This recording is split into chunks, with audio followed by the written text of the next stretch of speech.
بسم اللہ الرحمن الرحیم یا ایہا الذین آمنوا لا ترفعوا اصواتکم فوق صوت النبی۔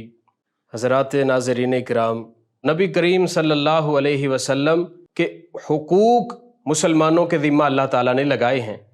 بہت سارے حقوق میں سے آپ کا ایک حق یہ ہے کہ ہم بحیثیت مومن مسلمان آپ صلی اللہ علیہ وسلم کا ادب کریں، کیونکہ جو شخص نبی پاک علیہ الصلاۃ والسلام کا کلمہ پڑھ لینے کے بعد بھی آپ کا ادب نہیں کرتا، آپ کی توقیر کا خیال نہیں رکھتا، اللہ تعالیٰ فرماتے ہیں ہم ان کے اعمال کو برباد کر دیں گے، اور اس حال میں کہ ان کو پتہ بھی نہیں چلے گا۔ مسلمانوں نے، صحابہ اکرام نے رضوان اللہ علیہم اجمعین نے آپ کا ادب کیا اور کرنے کا حق ادا کر دیا۔ فضائل الصحابہ میں امام احمد بن محمد بن حنبل رحمہ اللہ تعالی نے ایک روایت نقل فرمائی ہے۔ نبی پاک کے چچا عباس بن عبد المطلب رضی اللہ تعالیٰ عنہ سے پوچھا گیا، کیا آپ بڑے ہیں یا نبی صلی اللہ علیہ وسلم بڑے ہیں؟ تو آپ نے جو محتاط جواب دیا، جو ادب سے بھرپور جواب تھا، فرمانے لگے ہوا اکبر منی، وہ رسول اللہ صلی اللہ علیہ وسلم مجھ سے بڑے ہیں، ہاں وولدت قبلہ، میں ان سے پہلے پیدا ہوا ہوں، بڑے وہی ہیں، پیدا پہلے میں ہوا ہوں۔ تو یہ تھا آپ کے چچا کا ادب۔ حالانکہ حقیقتاً عمر میں چچا بڑے تھے، بھتیجا رسول اللہ صلی اللہ علیہ وسلم چھوٹے تھے، لیکن ادب کا خیال کیا۔ سیدہ ام عطیہ رضی اللہ تعالی عنہا پیغمبر علیہ السلام کی صحابیہ ہیں، اور آپ علیہ السلام کا احترام کتنا ہے صحیح بخاری میں روایت موجود ہے۔ جب بھی رسول پاک علیہ السلام کا نام آتا تو ہر دفعہ، ہر بار وہ پڑھا کرتی بی ابی انت و امی، کہ میرے ماں باپ رسول اللہ صلی اللہ علیہ وسلم پر قربان، میرے والدین آپ پر فدا۔ تو یہ جملہ بندہ کس کے لیے کہتا ہے؟ جو انسان کو اپنی جان سے بھی زیادہ محبوب ہوتا ہے، اس کے لیے بندہ یہ جملہ کہتا ہے۔ تو یہ ہمارے پیغمبر کا ادب ہے، احترام ہے، جو نبیوں نے بھی کیا ہے۔ اللہ کیا فرماتے ہیں؟ یا ایھا الذین آمنوا، اے ایمان والو، لا ترفعوا اصواتکم فوق صوت النبی، ہمارے محبوب محمد صلی اللہ علیہ وسلم کی موجودگی میں تم اپنی آوازوں کو بھی بلند نہ کرو، آپ کی آواز سے زیادہ تمہاری آواز بھی اونچی نہ ہو۔ صحابہ نے ادب کیسا کیا؟ سیدنا عثمان بن عفان رضی اللہ تعالی عنہ فرماتے ہیں جب سے میں نے رسول اللہ صلی اللہ علیہ وسلم کے ہاتھ مبارک پر ہاتھ رکھ کر بیعت کی، تب سے میں نے اپنا دایاں ہاتھ جسم کے کسی ناپاک حصے کو ٹچ نہیں کیا، کہیں محبوب کی بے ادبی نہ ہو جائے۔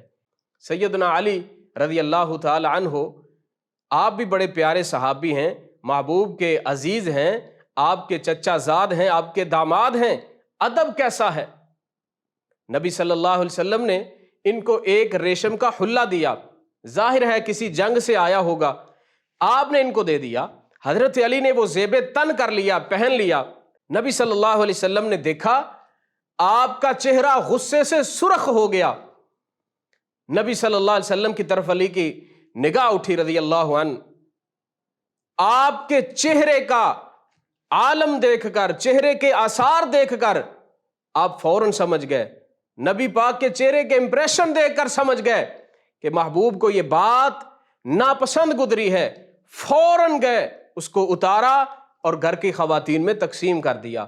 وہ نبی صلی اللہ علیہ وسلم کے چہرے کے آثار کو سمجھتے تھے کہ محبوب خدا کو کچھ برا نہ لگ جائے، اللہ ہمیں ہمارے اعمال کو برباد نہ کر دے۔ تو آخری بات میں یہ کرتا ہوں، جب یہ آیت اللہ نے نازل فرمائی یا ایھا الذین آمنوا لا ترفعوا اصواتکم، مومنو نبی سے اونچی آواز نہ کرو، تو نبی کے ایک صحابی تھے ثابت بن قیس رضی اللہ تعالی عنہ، ان کی آواز قدرتی بہت بلند تھی، فطرتی طور پہ آواز اونچی تھی۔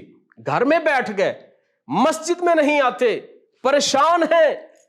فرمایا جاؤ ثابت بن قیس کا پتہ کرو وہ کیوں نہیں آ رہے۔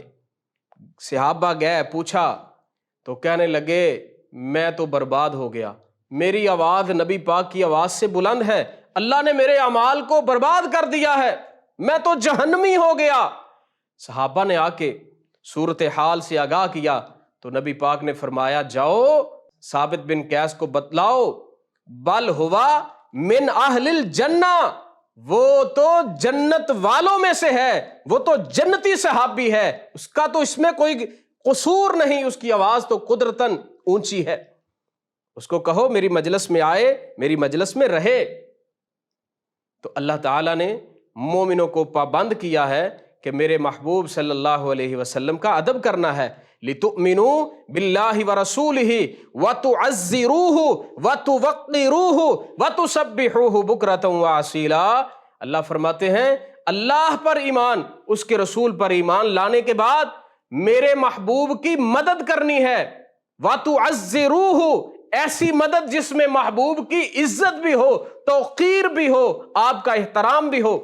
تو قرآن کی آیت سے یہ پتہ چلا کہ ہم سب کے اوپر ہمارے آخری محبوب اللہ کے محبوب پیارے لاڈلے پیغمبر کا حق یہ ہے کہ ہم آپ کا دل و جان سے بڑھ کے ادب کریں، احترام کریں، ہر لحاظ سے آپ کی بات کا احترام کریں، آپ کی ذات کا احترام کریں، آپ کے قول و فعل عمل کا ہم احترام کریں۔ اللہ تعالی ہمیں محبوب خدا کا ادب کرنے کی، توقیر کرنے کی، آپ کا ادب بجا لانے کی توفیق دے۔ اقول قولی ھذا واستغفر